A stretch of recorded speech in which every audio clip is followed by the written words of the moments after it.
Sejam bem-vindos ao Educação para a População Negra podcast. Me chamo Tayana Luiza e juntamente comigo estão Stephanie Moraes e Virlange de Oliveira.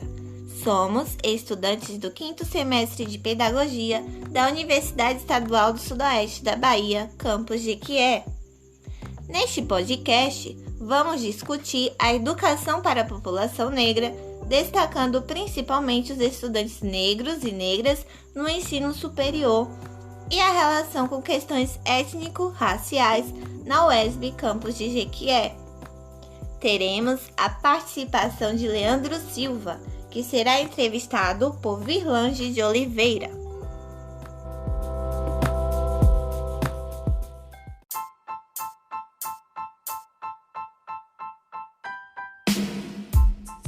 Para dar início a essa discussão, Stephanie Moraes vai trazer uma reflexão sobre a trajetória educacional da população negra no Brasil, marcada por desigualdades que, infelizmente, ainda hoje podemos verificar.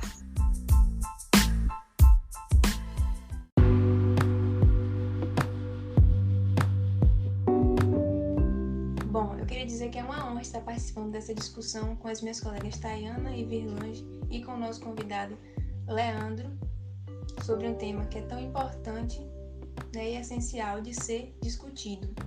Então, discutir sobre as questões da desigualdade étnico-racial e os processos que tornaram esta uma realidade no que se refere à educação da população negra no Brasil é muito importante, principalmente porque muitas pessoas não sabem que essa população durante muito tempo foi excluída da educação brasileira, de forma muito injusta, e que só a partir de 1920, 1930 que começou a se pensar em políticas públicas que promovessem o acesso da população negra à educação. Mas nós sabemos que não foi uma conquista fácil, e que foi a partir de muita luta dos movimentos negros buscando a inclusão do seu povo no processo educacional e a valorização e respeito de suas vivências, cultura, que conseguiram conquistar a sua inserção no ambiente escolar. E mesmo com tantas conquistas dessa população, é possível notar ainda hoje que não há igualdade de direitos no que diz respeito à educação escolar ou universitária de pessoas negras e brancas. Em sua maioria, os estudantes negros eles estão inseridos em escolas públicas, por ter o seu histórico de vulnerabilidade, e essas escolas, muitas vezes, se encontram em estado de descaso, que não oferecem um ensino de qualidade, o que, consequentemente, não vai contribuir para que os alunos consigam passar em um exame ou vestibular, para que, dessa forma, consigam a sua inclusão nas universidades. O que acaba evidenciando ainda mais a importância das cotas como forma de inclusão do negro na universidade e não como algo que os torne inferior, mas como uma oportunidade aos menos favorecidos de ingressarem na universidade através de políticas afirmativas. Por esse motivo, vale ressaltar a necessidade de discutir temas como racismo, discriminação racial, desigualdade étnico-racial em todos os níveis e áreas da educação, e também sobre a necessidade de mudança no modelo educacional atual, em que os educadores eles possam ter autonomia para valorizar as pluralidades, a subjetividade que cada povo tem, sem inferiorizá-lo, alterando assim um sistema elitista que segrega o conhecimento, valoriza uma visão etnocêntrica como única e que impõe um padrão como referência para uma população que é composta por diversas culturas e que, consequentemente, vai inferiorizá-la e faz com que estas neguem a sua identidade. Então, é preciso que essas mudanças elas ocorram para combater práticas que são inaceitáveis e que ainda estão presentes na sociedade brasileira. Exatamente, Stephanie. É extremamente importante falarmos sobre esse assunto, discutir mais e entender que a desigualdade na educação existe. Não dá para fechar os olhos e fingir que há igualdade na educação. Por exemplo, agora entramos no mês da consciência negra, que é um momento de reflexão nacional sobre a necessidade de debater sobre uma população brasileira que se encontra em maior situação de vulnerabilidade social e de insegurança. Mas é também importante que esse debate se estenda não apenas a um mês, mas que esteja sempre em pauta de discussão, para que de fato mudanças na sociedade aconteçam. Realizamos uma coleta de dados através de um questionário com alguns estudantes da UESP, campus de Jequié, com questões relacionadas às relações étnico-raciais, compondo de algumas perguntas abertas. Os dados coletados nos trouxe questões como a representatividade de docentes negros na universidade. Olha como é importante, que um estudante negro e negra eles se reconheçam, se vejam como ocupantes dos espaços de destaque na universidade, A representatividade como forma de estímulo e inspiração para os estudantes. Tivemos também a menção das cotas raciais como forma de inclusão ao ensino superior público. A evasão da universidade foi outro ponto, que todos disseram que sim, pensaram em desistir nesse período de pandemia por crises financeiras e emocionais.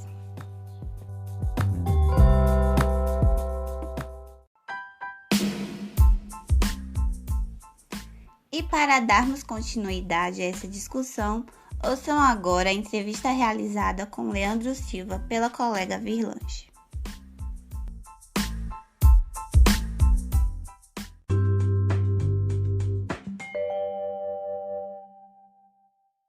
Primeiramente, eu gostaria de agradecê-lo por topar participar do nosso podcast, sendo sempre um prazer conversar com você. Para começo de conversa, eu gostaria de te fazer a pergunta-chave da nossa pesquisa sobre a educação da população negra em Jequié. Há décadas a população negra tem lutado para ter acesso a uma educação que lhe inclua no processo educativo de forma igualitária. E apesar dos avanços, infelizmente, ainda hoje se faz presente no Brasil a desigualdade no acesso à educação de qualidade entre brancos e negros. Para você, qual é o papel da educação na valorização das diversidades étnico-racial frente às desigualdades sociais no Brasil, evidenciadas ainda mais com a pandemia de Covid-19? Olá, Alane, boa noite, tudo bem? Primeiramente, queria dizer que é uma honra e um prazer estar aqui nessa conversa, nesse podcast com vocês a respeito da educação da população negra em Jequié e conversando vamos discorrer sobre essa questão, Respondendo a sua primeira pergunta, digo que o papel da educação, por si só, é a propagação intuito da harmonia social. E não há harmonia onde partes desta está em desigualdade. Com isso, é papel, dever da educação, por meio do Estado, buscar e elaborar ações que diminuam, amenizem as desigualdades étnico-raciais e sociais. Isso sugere-se ser elaborado por meio de programas educacionais que incentivem e valorizem os costumes e tradições dos grupos étnicos raciais em desigualdades e também que suas problemáticas sejam expostas no intuito de educar, conscientizar as pessoas sobre como a sociedade é responsável para as mazelas que afetam estes grupos, sobretudo o grupo étnico-racial compostos por pessoas negras no Brasil. Em outras palavras, a educação pode muito bem começar a valorizar as diversidades étnico-racial, começando pela inclusão e costume dos grupos em desigualdade, para que vossas histórias sejam contadas, problematizadas, compreendidas e otimizadas. Valorizar estes grupos é inseri-los na sociedade, uma das funções matrizes da educação, pois a educação é justiça, é equidade.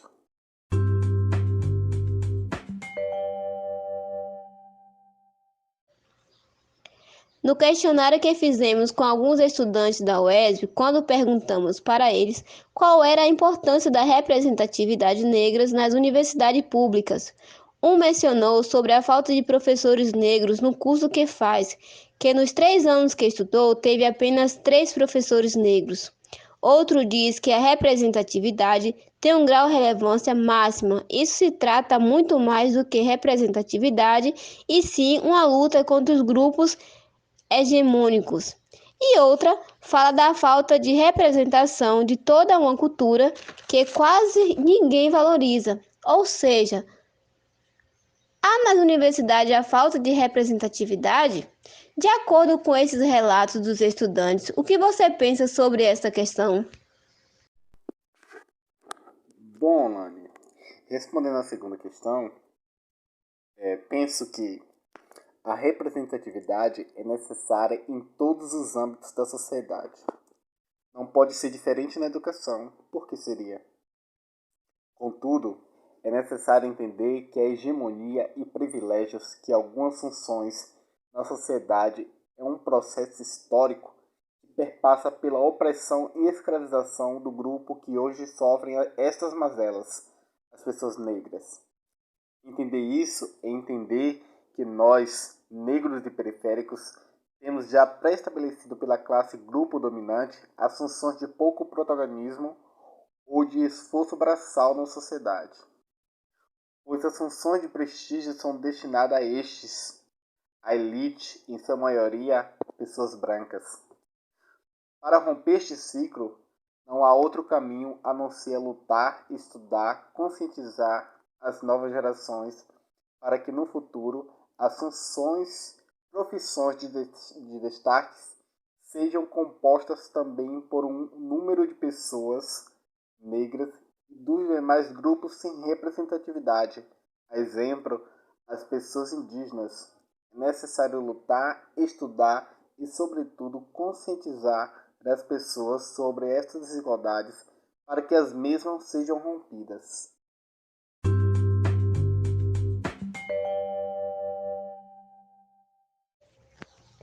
Fazendo uma relação agora com esse período turbulento em que ainda nos encontramos, de pandemia pelo Covid-19, observamos aí as desigualdades sociais, questões de gêneros, raça e classe social, sendo ainda mais evidenciadas. Já em relação à educação da população negra, o acesso à educação se mostrou desigual. Perguntamos aos estudantes da UES se eles pensaram em evadir durante esse período e todos disseram que sim, por motivos como o aprendizado não foi de qualidade, falta de dinheiro para manter os custos com a internet e a falta de estágio remunerado na área, pressão psicológica. Diante de tudo que ainda acabei de mencionar em relação à pandemia pela Covid-19, você acredita que os estudantes negros sofrem mais risco de evadir da faculdade? A respeito dessa terceira pergunta, digo que essa é uma pergunta que, para eu ser justo, processual, necessitaria de dados, contudo, com base no contexto social. Esta é quase que uma pergunta afirmativa, é questão de lógica, pois a população negra é mais vulnerável no Brasil e ela compõe uma das maiores partes da periferia no Brasil. O acesso à educação está diretamente ligado a fatores econômicos, logo, se estes não possuem as condições mínimas para acessá-la, estes têm, contra vossas vontades, a evasão, questão de lógica. Os motivos que compõem esta evasão seria a falta de dinheiro para manutenção ou aquisição de dispositivo que permita o acesso às aulas online, aquisição de pacotes de internet para acessarem as aulas, também por locais de difícil concentração para os estudos ou a necessidade de buscar algum emprego no intuito de garantir aquilo que já é pouco em suas casas, vossas rendas, que foi, no período da pandemia, alavancado estas desigualdades na sociedade periférica. Estes, em outros motivos, sobretudo os ligados a fatores econômicos, tornariam a evasão dos universitários negros muito mais propensas.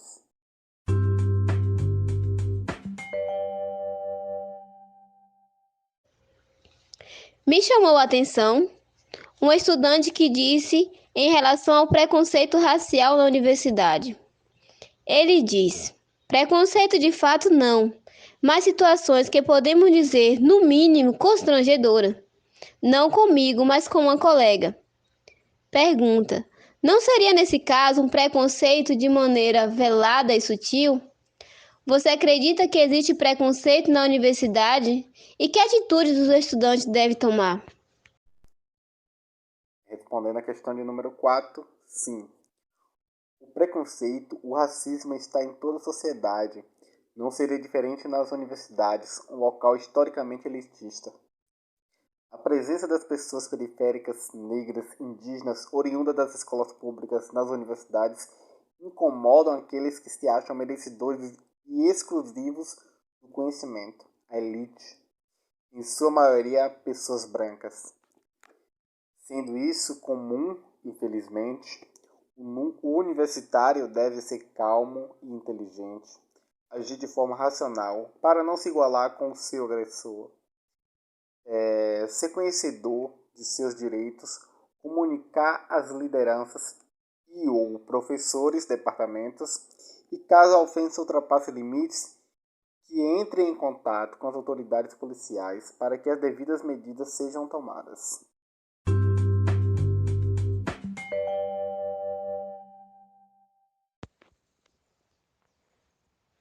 Para você, ainda existe isso de achar que cotas raciais é um favor à população negra de ingressar na universidade pública?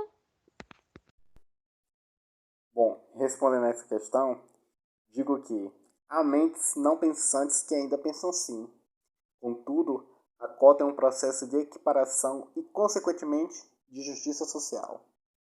Sem elas, a maioria das pessoas que adentrassem as universidades seriam brancas e das classes sociais de maior prestígio. O acesso das pessoas negras às universidades é a compreensão de um processo histórico que ainda nos dias atuais causam desigualdades e injustiças sociais a essas pessoas, que em sua maioria compõem as periferias brasileiras.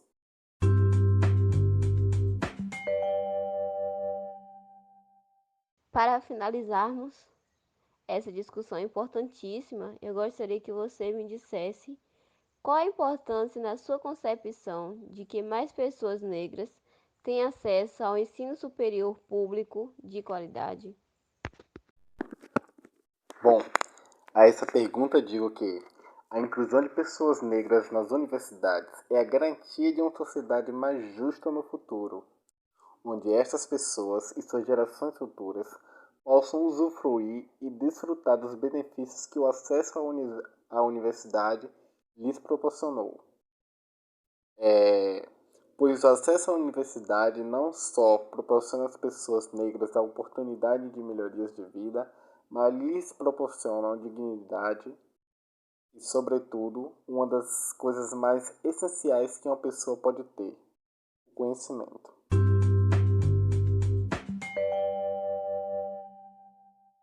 Obrigada mais uma vez por aceitar falar conosco. Você gostaria de terminar fazendo uma reflexão sobre o assunto? Fique à vontade. Bom, para finalizar, parabenizo o grupo e a você, Lani, por esta entrevista e por essa questão. É de suma importância estar problematizando as questões da educação no que diz respeito à população negra, sobretudo à população negra de Jequié, onde esta é periférica em sua maioria, sobretudo nos cursos de licenciatura. Então, é necessário estar valorizando este debate, porque quando se coloca em questão a educação das pessoas negras em Jequié, você se valoriza, pois ao problematizar, a dar destaque, a expor essas problemáticas, você valoriza a questão e as dão destaque mediante o contexto de tantas problemáticas. Então, parabenizar vocês por este projeto, por este podcast e pelo intuito de expor a problemática, as vivências negativas e positivas da educação no tocante à população negra em Jequié.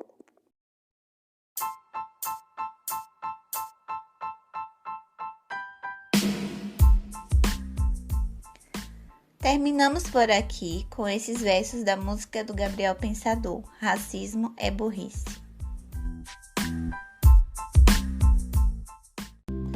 O racismo é burrice, mas o mais burro não é o racista, é o que pensa que o racismo não existe. O pior cego é o que não quer ver, e o racismo está dentro de você. Porque o racista, na verdade, é um tremendo babaca, que assimila os preconceitos porque tem cabeça fraca. E desde sempre não para pensar nos conceitos que a sociedade insiste em lhe ensinar. E de pai para filho, o racismo passa, em formas de piada que teriam bem mais graça se não fossem um retrato da nossa ignorância, transmitindo a discriminação desde a infância. E o que as crianças aprendem brincando é, na verdade, nada menos do que estupidez se propagando. Nenhum tipo de racismo, eu digo, nenhum tipo de racismo se justifica. Ninguém explica. Precisamos da lavagem cerebral para acabar com esse lixo que é uma herança cultural. Todo mundo que é racista não sabe a razão. Então eu digo, meu irmão, seja do povão ou da elite, não participe. Pois, como eu já disse, racismo é burrice. Como eu já disse, racismo é burrice. Obrigada a você, ouvinte, por nos acompanhar até aqui.